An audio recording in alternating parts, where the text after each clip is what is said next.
The F-15 Eagle is the tip of a spear that defends the tiny nation of Israel. 80 Eagles serve in the Israeli Air Force, and the pilots who fly them average more sorties than any other combat aviators in the world. They are renowned for being brazen and callous. It is for good reason. Upon the wings of these aircraft and the shoulders of these men lies the fate of the nation. They are the vanguard of a country that is smaller than 46 of the 50 states. A country that has fought 6 wars of survival over the past 40 years. Every Israeli citizen must serve in the military. All are aware of being surrounded by nations that in times past have vowed to wipe their homeland off the face of the earth. There's no depth and distance from air bases in Israel, and any target to the border is a question of minutes when considering flying a fighter aircraft. We have to bear in mind that it's also the other way around. Hostile enemy aircraft which attack off from Damascus, from Amman, even from H3. Once it reaches close to our borders and penetrates, it's a question of minutes, sometimes seconds even. Enemy jets can depart air bases in Cairo and in less than 3 minutes cross the Israeli border. From Damascus they can do so in 2 minutes, and from Amman, Jordan, just 45 seconds.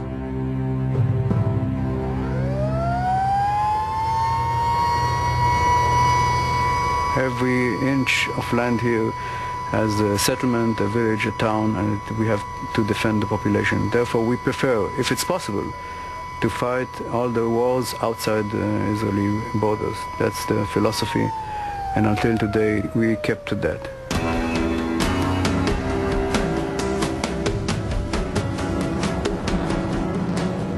This strategy means that Israeli air bases are considered the front line of the nation's defense. Their most potent weapon of survival is the American-made F-15. This $60 million air superiority fighter is the best the world has ever seen. In the past 20 years, Israeli pilots flying F-15 Eagles have racked up over 50 enemy kills to 0 losses of their own.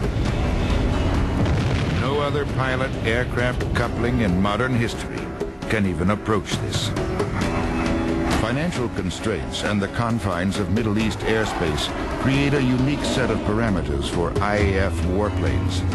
Israeli F-15 pilots do not rely on BVR, or beyond visual range technology. Unlike American pilots who are taught to destroy the enemy at the greatest range possible, Israeli pilots do not have the luxury of distance.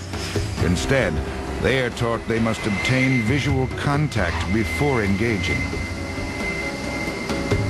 Normally, if you don't build an aircraft in your own country according with your specific needs, then you get something that you pay for, and it really was designed for somebody else's need.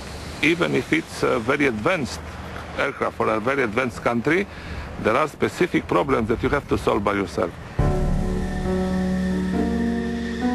Less sophistication means greater reliability, something prized by the budget-strapped Israelis.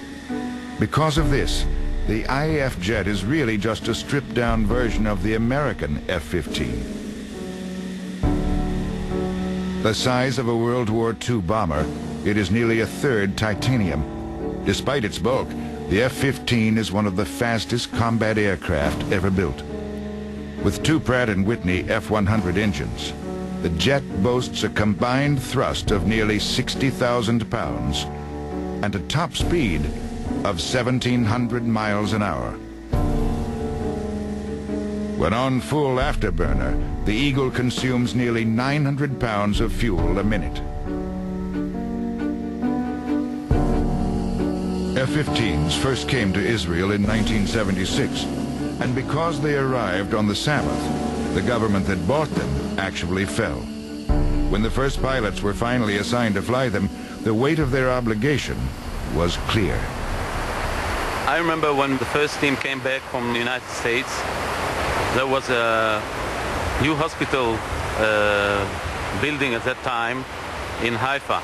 And the cost of this building was $25 million, the same price of an F-15 aircraft at that time. And I remember that this point really was in my mind during the first year as an F-15 pilot, knowing that I'm driving in hospital. Israeli fighter pilots are arguably the best in the world. They are, without question, the most battle-hardened. Between 1966 and 1991, they suffered less than 25 losses to 631 air combat victories. Victories over pilots from nearly every Arab nation, from the Soviet Union and even Korea. In Israeli culture, they are revered as the guardians of the realm, and from an early age, most young men dream of joining their ranks.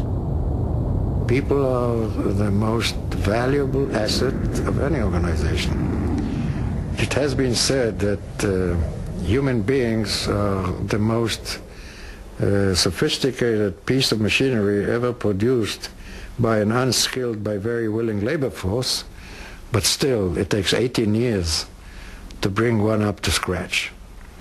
And it takes another 5 years to make him a good fighter pilot. And that's your most valued asset, although it's not very expensive to make, but it's very expensive to keep. By American standards, they are extremely young. They go into the academy at the tender age of 18, and by their early 20s, they will be flying a $60 million warplane. Of the hundreds who begin air cadet training, only a dozen will ever graduate. We used to educate our pilot that anytime you meet with an enemy pilot, you should consider him as the best pilot in the world. No matter who he is, where he comes from, what is his capability, you should consider him as the best in the world. That's one thing. And the other thing is, look around. The one whom you don't see is the one who might kill you. You have to have some level of fear. I don't know if the word fear is the right definition, but you have to worry a little bit. When I trained the young pilots, I used to tell them, listen, if you want to survive as a fighter pilot, it's always good to be a little bit paranoid. A little bit, not too much. Because otherwise, if you have no fear at all, you might, during training time, take higher risk. Paranoia in the state of Israel runs deep. Security concerns are far greater and precautions much more extreme than in the United States Air Force. Because of this, it is forbidden to show the face of an active Israeli Air Force pilot on camera. They are trained in Western tactics, flying Western planes. Perhaps even more than American pilots, they are taught the value of rugged discipline in tandem with the merits of innovation and initiative. We never give our pilots precise instructions